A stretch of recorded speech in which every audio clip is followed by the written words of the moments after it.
दोस्तों वीडियो शुरू करने से पहले मैं आपको एक सिनेरियो इमेजिन करने को कहूंगा। तो दोस्तों इमेजिन करो कि आप अपनी सिटी के एक बड़े से मॉल में जाते हो। वहां आप अपनी गाड़ी पार्क करने के लिए पार्किंग लॉट की तरफ अपनी गाड़ी को घुमाते हो और पार्क करके गाड़ी से नीचे उतरते हो। जैसे ही आप नीचे उतरते हो और मॉल की तरफ जाने के लिए बढ़ते हो, तभी आपकी नजर पड़ती है सामने से आ रही दो एक्सोटिक कारों पर। शहर में बहुत कम ऐसी महंगी और शानदार कारें हैं और वो इतनी शानदार हैं कि आपका मन उनको देखते ही उन पे आ जाता है। पहली कार है एक 10 करोड़ की रोल्स रॉयस फैंटम, एक बड़ी सी स्पेशियस और लग्जरी कार। आपको वो गाड़ी इतनी मस्त लगती है कि आप उसे एकटक आते हुए देखे जा रहे होते हो। तभी वो गाड़ी एकदम आपके सामने आके खड़ी हो जाती है और गाड़ी में से गाड़ी का ड्राइवर बाहर निकलता है, गाड़ी के पैसेंजर डोर को खोलता है, टिपिकल रोल्स रॉयस के कस्टम्स को फॉलो करता हुआ। अब आपकी एक्साइटमेंट और बढ़ जाती है और आप देखना चाहते हो कि इतनी महंगी गाड़ी का ओनर आखिर होगा कौन। अब बेसब्री से इंतजार कर रहे होते हो गाड़ी के मालिक के बाहर आने का। तभी आप देखते हो कि ड्राइवर ओनर को अपने हाथ का सहारा देते हुए उन्हें बाहर निकालने की कोशिश करता है। ओनर लड़खड़ाती हुई टांगों के साथ बाहर निकलता है और एक लाठी का सहारा लेकर खड़ा हो जाता है। वो देखने में एक 70-80 साल का बूढ़ा आदमी होता है। तब उसे देख के आप खुद को बहुत बेहतर महसूस करते हो और सोचते हो कि चाहे मैं मारुति की गाड़ी ही ड्राइव कर रहा हूँ, लेकिन मेरे पास एनर्जी तो है जिससे मैं चाहे इस बूढ़े आदमी जितना अमीर तो नहीं, लेकिन एंजॉय तो कर ही सकता हूँ अगर मेरे पास थोड़ा बहुत पैसा भी हो तो। जब आप उस पहली महंगी गाड़ी में से एक बूढ़े और कमजोर आदमी को निकलते देखते हो, तो अब आपका दूसरी गाड़ी को देखने का इतना मन नहीं करता, क्योंकि तब तक आपका दिमाग एक धारणा बना चुका होता है कि अमीर होने के लिए बुढ़ापे तक का इंतजार करना पड़ता है और जवानी के दिनों को, जिनको हम सबसे ज्यादा एंजॉय करते हैं, उनको कुएं में डाल देना पड़ता है। इसलिए आप ना तो दूसरी गाड़ी पे इतना खास ध्यान देते हो और ना ही अब आपको उसके ओनर को देखने की एक्साइटमेंट होती है। आप सोचते हो कि इस गाड़ी में से भी एक बूढ़ा सा आदमी निकलेगा जिसकी उम्र भी 60-70 साल की होगी, जो बिना सहारे के चल नहीं पाता होगा और यहाँ अपनी बूढ़ी वाइफ के लिए ग्रोसरी लेने आया होगा। लेकिन तभी वो गाड़ी रुकती है और उसमें से एक यंग और एनर्जेटिक 28 से 30 साल का दिखने वाला लड़का बाहर निकलता है, स्टाइल के साथ अपनी गाड़ी का डोर क्लोज करता है और अपनी सुंदर वाइफ के साथ मॉल की तरफ बढ़ता है। और आप ये सब देख के हैरान हो जाते हो कि इतनी महंगी गाड़ी को एक 30 साल का नौजवान लड़का ड्राइव करता है। वैसे वो गाड़ी एक स्पोर्ट्स कार लैम्बोर्गिनी होती है। तो दोस्तों अब मुझे बताओ कि अगर आपको मौका मिले तो आप इन दोनों में से कौन सा पर्सन बनना चाहोगे? क्या आप ऐसा पर्सन बनना चाहोगे जो अमीर तो है, जिसके पास दौलत का पहाड़ है, लेकिन वो उस दौलत को एंजॉय ही नहीं कर सकता क्योंकि उसकी उम्र ही इतनी हो चुकी है कि उसके ज्यादातर दिन डॉक्टर के साथ अपॉइंटमेंट में ही निकल जाते हैं, जो अब बिना सहारे के चल भी नहीं पाता? या फिर एक ऐसा इंसान बनना पसंद करोगे जो फुल ऑफ एनर्जी है, जिसके पास पैसा है, जिसको वो एंजॉय भी कर सकता है, जब चाहे वेकेशंस पे जा सकता है, अपनी स्पोर्ट्स कार्स में लॉन्ग ड्राइव के लिए निकल सकता है? ऑब्वियसली बिना किसी सेकंड थॉट के आप सेकंड पर्सन ही बनना चाहोगे। लेकिन दोस्तों हम तो काफी समय से सुनते आ रहे हैं कि अगर हमें अमीर बनना है तो हमें सेव करना चाहिए, फिर उसे लॉन्ग टर्म के लिए किसी एफडी या बॉन्ड्स में इन्वेस्ट करना चाहिए ताकि हम 70-80 साल के होने पर अमीर बन सकें। फिर मैं ऐसा किस बेसिस पे कह रहा हूँ कि हमें अमीर होने के लिए बुढ़ापे का इंतजार नहीं करना पड़ेगा? तो दोस्तों ऐसा मैं नहीं कह रहा, ऐसा कहना है मिलियनेयर फास्ट लेन बुक के ऑथर एमजे डिमाको का। मिलियनेयर फास्ट लेन बुक इस बात पे फोकस किया गया है कि हम जल्दी कैसे फाइनेंशियली फ्री हो सकते हैं, जिसे कि मैंने रिसेंटली सुना हमारे देश के एक leading audio book platform Kuku FM पर। और अगर आप भी चाहें तो मेरी ही तरह मिलियनेयर फास्ट लेन और इसकी जैसी और जितनी भी फाइनेंशियल बुक्स हैं उन्हें कुको एफएम के प्लेटफॉर्म पर सुन सकते हैं और अपने नॉलेज को बढ़ा सकते हैं। और इतना ही नहीं, इस ऐप पे सेल्फ हेल्प, फाइनेंस और फिक्शनल बुक्स के 1000 आवर्स से ज्यादा का कंटेंट अवेलेबल है ऑडियो फॉर्म में। तो अगर आप भी चाहते हैं मिलियनेयर फास्ट लेन जैसी बुक को पढ़ के जल्दी अमीर बनना, तो अभी इस ऐप को डाउनलोड करें। इसे डाउनलोड करने का लिंक मैं डिस्क्रिप्शन में दे दूंगा। और अगर आप INVR50 कूपन कोड को यूज करते हो तो आपको 50% का डिस्काउंट मिलेगा। लेकिन ये ऑफर सिर्फ पहले 250 यूजर्स के लिए है और 50% डिस्काउंट का मतलब है कि आपको कुको एफएम की सभी ऑडियो बुक समरीज का 1 साल का एक्सेस मिलेगा मात्र 199 रुपए में। तो दोस्तों इतने रुपए में या तो आप एक पिज्जा खा सकते हो और अपनी सेहत खराब कर सकते हो, या फिर कुको एफएम पर 1 साल के लिए कुछ ऐसा सुन सकते हो जिससे आपके ब्रेन की पावर इंक्रीज हो सकती है।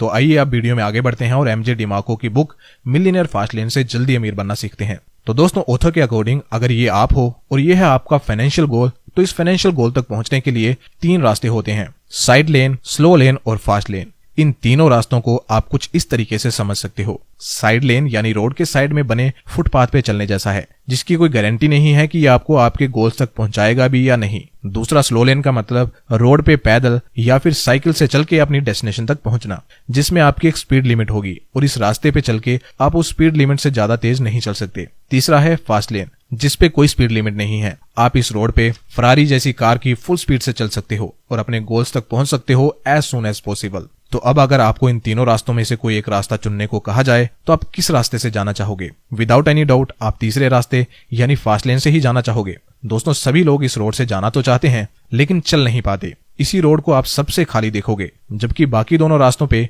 यानी साइड लेन और फास्ट लेन पे ही आपको सबसे ज्यादा ट्रैफिक देखने मिलेगा, क्योंकि मैक्सिमम लोग इन्हीं दोनों रास्तों पर होते हैं। तो दोस्तों, अब हम इन्हीं तीनों लेन्स को डिटेल से समझेंगे कि आखिर इनका मतलब है क्या और कैसे आप साइड लेन और स्लो लेन से फास्ट लेन पे आ सकते हो और विदाउट एनी स्पीड लिमिट अपने फाइनेंशियल गोल्स तक पहुंच सकते हो। और ये सब हम सिंपल एग्जांपल्स के थ्रू समझेंगे, जो कि हमेशा हम करते हैं, जिससे कि चीजों को ज्यादा से ज्यादा इजी रखा जा सके। स्टोरीज और एग्जांपल्स का दिमाग पे लॉन्ग लास्टिंग इम्पैक्ट होता है और इन्हें याद रखना भी इजी होता है। इसीलिए मैं हमेशा स्टोरीज या एग्जांपल के थ्रू वीडियोस बनाता हूं।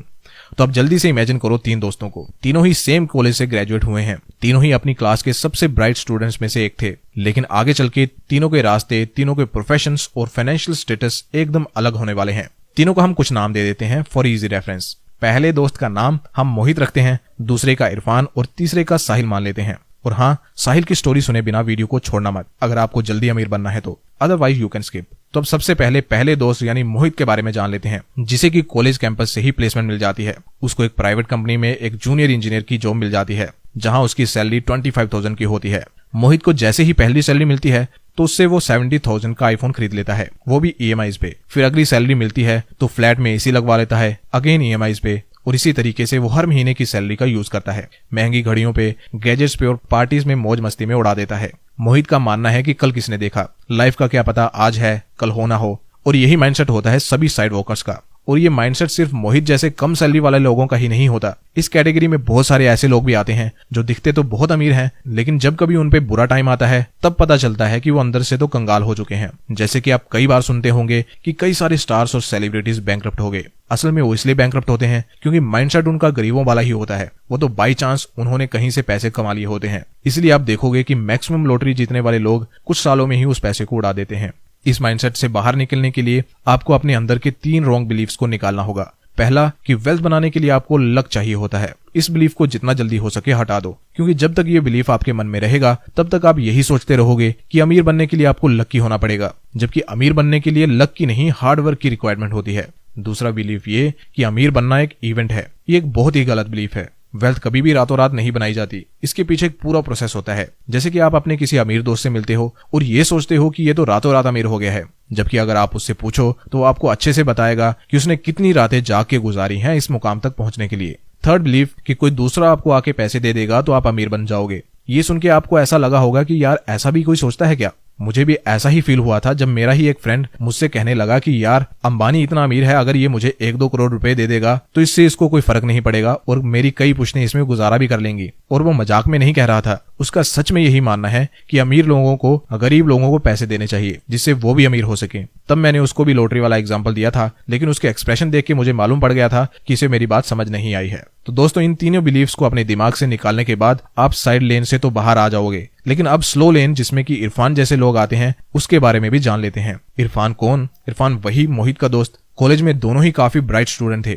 लेकिन इरफान का माइंडसेट मोहित से अलग था। जहां एक तरफ मोहित बिलीव करता था पैसे खर्च करने में, वहीं इरफान बिलीव करता है पैसे सेव करने में। कॉलेज से निकलने के बाद इरफान गवर्नमेंट एग्जाम की तैयारी करता है, उसे एक सिक्योर गवर्नमेंट जॉब मिल भी जाती है। इरफान की सैलरी 40,000 है और वो अपनी सैलरी का मेजर अमाउंट सेव करता है क्योंकि वो सेफ्टी और सिक्योरिटी में बिलीव करता है। इरफान अपनी जरूरतों को कम से कम रखता है ताकि वो ज्यादा सेव कर सके। इरफान कुछ सेफ इन्वेस्टमेंट्स जैसे बैंक FD और गोल्ड में अपने पैसों को इन्वेस्ट करता है और उसको उम्मीद है कि वो 60-70 साल की उम्र में फाइनेंशियली फ्री हो जाएगा। वैसे इरफान का रास्ता मोहित के रास्ते से काफी सेंसिबल है, लेकिन ये फिर भी बेस्ट वे नहीं है, क्योंकि 60-70 साल की उम्र में अमीर बनने का क्या मतलब। वैसे उस उम्र में भी फाइनेंशियली फ्री होना बड़ी बात है, लेकिन उसके लिए अपनी जरूरतें भी पूरी ना कर पाना और हर चीज के लिए कंजूसी कर करके जीना सिर्फ इसीलिए कि आप बुढ़ापे में अमीर हो पाएं, ये बात बिल्कुल भी सेंस नहीं बनाती। वैसे आपको सभी मिडिल क्लास लोग इसी लेन पे दिखेंगे, यानी स्लो लेन पे, क्योंकि शुरू से ही एक मिडिल क्लास आदमी का माइंडसेट यही बनाया जाता है कि तुम्हें स्कूल में अच्छे मार्क्स लाने चाहिए, फिर एक अच्छी डिग्री करनी चाहिए जिससे तुम्हें एक अच्छी और सिक्योर जॉब मिल सके,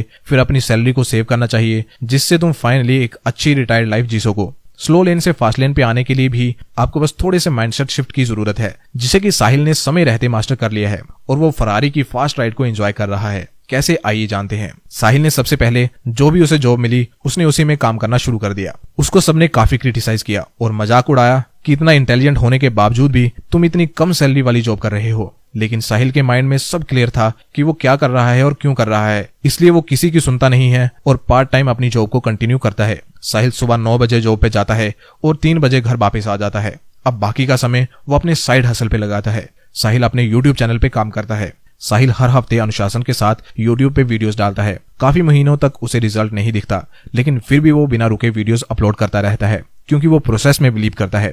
चाहे उसे रिजल्ट्स नहीं मिल रहे, लेकिन उसकी स्क्रिप्ट राइटिंग, वॉइस ओवर और एडिटिंग में काफी सुधार हुआ है। फिर कुछ साल यूट्यूब पे काम करने के बाद साहिल को रिजल्ट्स मिलना शुरू हो जाते हैं और साहिल की ग्रोथ एक्सपोनेंशियली होनी स्टार्ट हो जाती है। हर महीने उसके चैनल के व्यूज पिछले महीने से ज्यादा आते जा रहे हैं और वो अब हर महीने लैक्स में अर्न करने लगा है। अब साहिल जैसे जैसे आगे बढ़ता रहेगा, उसके चैनल के व्यूज और अर्निंग्स कंपाउंड होती रहेंगी।